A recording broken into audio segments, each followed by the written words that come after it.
नीतिसूत्रे अध्याय 17 वचन 1 ते 28 पर्यंत। मुबलक अन्नाने भरलेल्या भांडणयुक्त घरापेक्षा कोरड्या भाकरीच्या तुकडा शांतीने खाणे बरे। सेवकाचा हुशार मुलगा मालकाच्या आळशी मुलावर ताबा मिळवी। तो हुशार मुलगा मालकाचे सर्व काही घेईल। सोने आणि चांदी शुद्ध करण्यासाठी आगीत टाकतात। लोकांची मने मात्र परमेश्वर शुद्ध करतो। दुष्ट माणूस इतर लोक वाईट गोष्टी सांगतात त्या ऐकतो। जे लोक खोटे बोलतात ते खोटे ऐकतात सुद्धा। काही लोक गरिबांची थट्टी करतात। ज्यांच्या पुढे समस्या असतात त्यांना ते हसतात। यावरून असे दिसते की ते वाईट लोक, ज्या देवाने त्यांची निर्मिती केली त्या देवाचा आदर करीत नाहीत। त्यांना शिक्षा होईल। नातवंडे म्हाताया माणसांना आनंदी बनवतात आणि मुलांना त्यांच्या आईवडिलांचा अभिमान असतो। मूर्खाने खूप बोलणे शहाणपणाचे नसते, तसेच राज्यकर्त्याने खोटे बोलणे शहाणपणाचे नसते। काही लोकांना कुठेही गेले तरी लाच म्हणजे दैवी मंत्र वाटते आणि ती कामही करते असे वाटते। एखाद्याने तुमचे काही वाईट केल्यानंतर जर तुम्ही त्याला क्षमा करू शकला तर तुम्ही मित्र बनू शकता। पण जर तुम्ही त्याची करणी सक्त मनात ठेवली तर त्यामुळे मैत्रीत बाधा येईल। हुशार माणूस तंबी दिल्याबरोबर शिकतो, परंतु मूर्ख माणूस 100 फटके मारल्यावरही शिकत नाही। वाईट माणसाला केवळ चुकाच करायच्या असतात। शेवटी देव त्याला शिक्षा करायला देवदूत पाठवेल।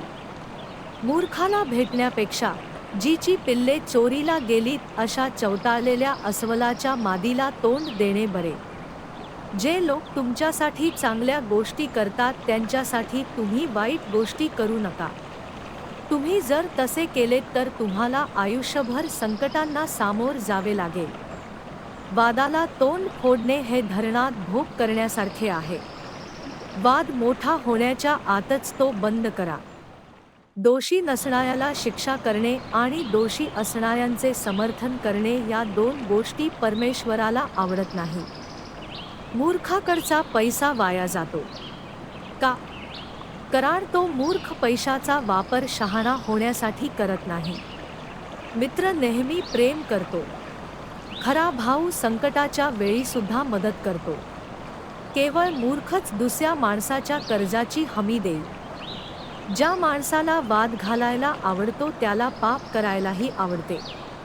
जर तुम्ही स्वतःचीच भलावण केली तर तुम्ही संकटांना आमंत्रण देता।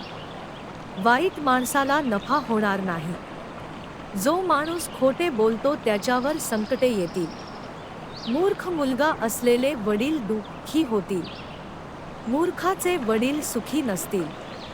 आनंद चांगल्या औषधासारखा असतो, पण दुःख हे आजारासारखे असते। वाईट माणूस दुसऱ्यांना फसवण्यासाठी गुप्ततेने पैसे घेतो।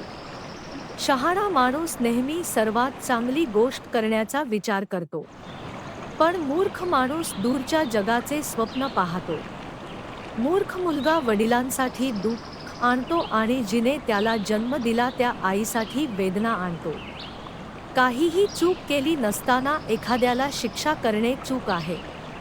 जे नेते प्रामाणिक असतात त्यांना शिक्षा करणे चूक आहे। शहाणा माणूस शब्द काळजीपूर्वक वापरतो।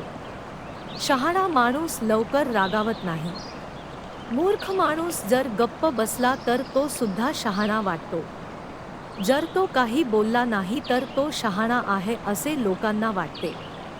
नीतिसूत्रे अध्याय 17 वचन 1 ते 28 पर्यंत।